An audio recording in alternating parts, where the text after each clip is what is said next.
I just had to let you know you're.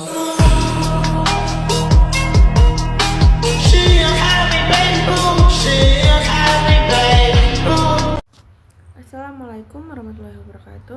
Halo semuanya, perkenalkan nama saya Nela Prasabila dengan NIM 8601120056. Program studi S1 Pendidikan Guru Sekolah Dasar Fakultas Keguruan dan Ilmu Pendidikan. Baiklah, di sini saya akan membuat tugas 2, yaitu membuat video presentasi. Selamat menyaksikan. Dadah.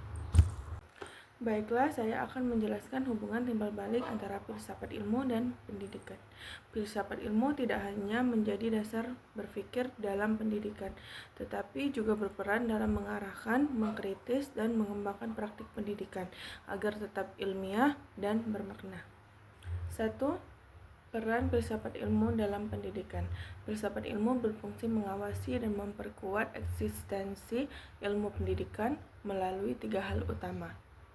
Pertama, filsafat ilmu memastikan bahwa pendidikan memiliki dasar keilmuan yang jelas, sehingga tidak hanya berdasarkan kebiasaan, tetapi juga teori dan logika ilmiah.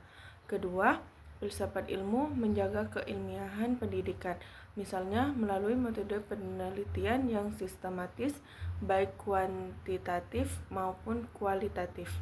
Ketiga, filsafat ilmu memperkuat nilai-nilai dalam pendidikan, seperti nilai moral, etika, dan kemanusiaan. Pendidikan tidak hanya mentransfer ilmu, tetapi juga membentuk karakter. 2. Peran pendidikan terhadap filsafat ilmu. Hubungan ini bersifat timbal balik. Pendidikan yang bermakna justru ikut memperkuat filsafat ilmu.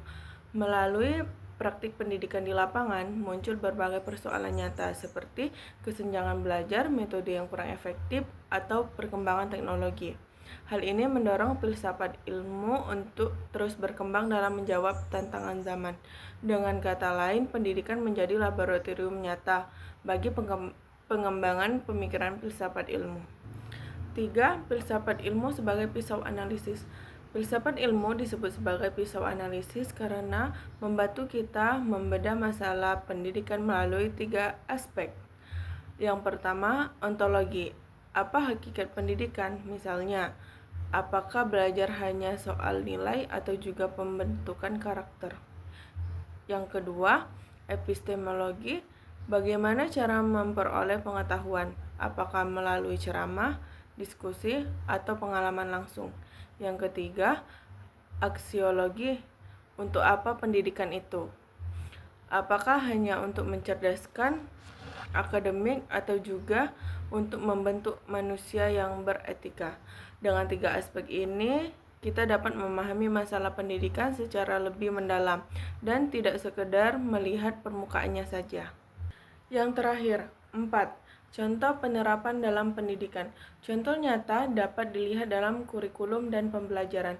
Misalnya dalam kurikulum yang menekankan profil pelajar Pancasila, terlihat adanya aspek aksiologi, yaitu nilai-nilai karakter seperti gotong royong dan tanggung jawab. Dalam proses pembelajaran, guru menggunakan metode diskusi dan proyek. Ini menunjukkan aspek epistemologi, yaitu cara siswa memperoleh pengetahuan secara aktif. Sedangkan ontologi terlihat dari pandangan bahwa siswa bukan hanya objek belajar, tetapi subjek yang aktif dan memiliki potensi. Baiklah, sebagai kesimpulan, filsafat ilmu dan pendidikan memiliki hubungan yang saling memperkuat. Filsafat ilmu memberikan dasar berpikir yang kritis dan sistematis, sementara pendidikan memberikan ruang nyata untuk mengembangkan pemikiran tersebut.